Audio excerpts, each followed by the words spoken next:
চলুন আজকে গল্পের মাধ্যমে আরো একটি মজার টুলস সম্পর্কে জেনে নেওয়া যাক। হ্যাঁ, আজকে যে টুলসটি সম্পর্কে আমরা জানব সেই টুলসটির নাম হলো ফ্রেম টুল।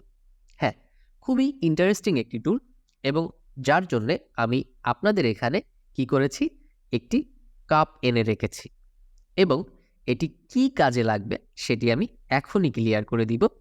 তাহলে চলুন আমরা টুল বারের ফ্রেম টুলের আইকনের উপরে ক্লিক করি। দেখুন এখানে দেখাচ্ছে যে সিলেক্ট করার পর এটি অটোমেটিক একটি মাস্ক লেয়ারে পরিণত হবে এবং যেখানে আপনি যে কোনো ধরনের ইমেজ এনে ছেড়ে দিলে যেটি এই কাপের মাঝে বসে পড়বে, অর্থাৎ ওই ফ্রেমের মধ্যে বসে পড়বে। তাহলে চলুন একটু ধীরে সুস্থে ভালো করে প্র্যাকটিস করা নিয়ে যাক। আমি প্রথমেই এই টুলসটিকে সিলেক্ট করছি। ওকে, এর সাথে সাথে আমার উপরে দুইটি আইকন এসেছে, একটি হচ্ছে রেক্ট্যাঙ্গুলার এবং একটি সার্কেল।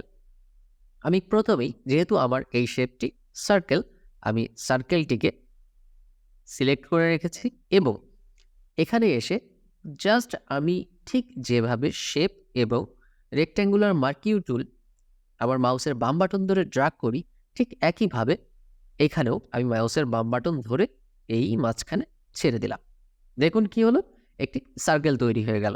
আপনি চাইলে এই সার্কেলটাকে একটু রিসাইজ করে নিতে পারেন আপনার সাবজেক্ট বা আপনার পজিশন মতো। তো এই আমরা এখান থেকে সিলেক্ট করে আগে ঠিক করে নিচ্ছি।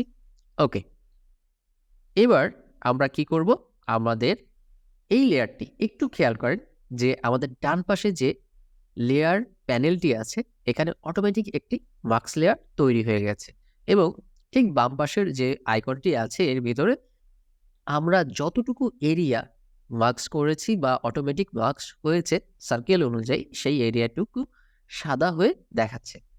এবার আমরা কি করব, এবার আমরা জাস্ট এটাকে একটু মিনিমাইজ করি, করে আমাদের পূর্বে থেকে সেভ করে রাখা একটি ইমেজ আমরা এখানে ড্র্যাগ করে আমাদের সফটওয়্যারের উপরে নিয়ে এসে জাস্ট এই সার্কেলটির উপর ছেড়ে দেব।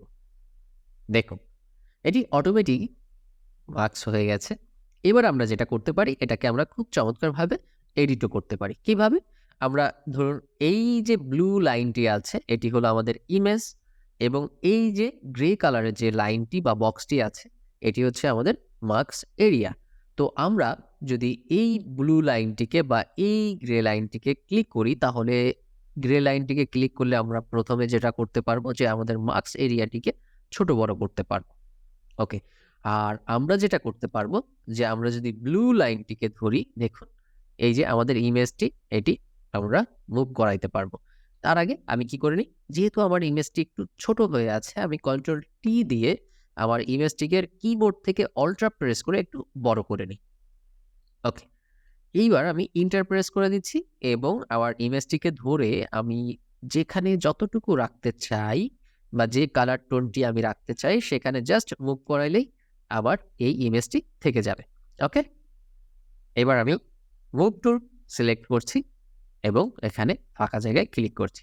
দেখুন ঠিক এইভাবে আপনি যদি আপনার ভিজুয়াল ইফেক্ট তৈরি করতে চান তাহলে আপনাকে ফ্রেম টুলটি অবশ্যই বেছে নিতে হবে। হ্যাঁ, আশা করি বুঝতে পেরেছেন। দেখা হচ্ছে নেক্সট ভিডিওতে, সঙ্গেই থাকুন।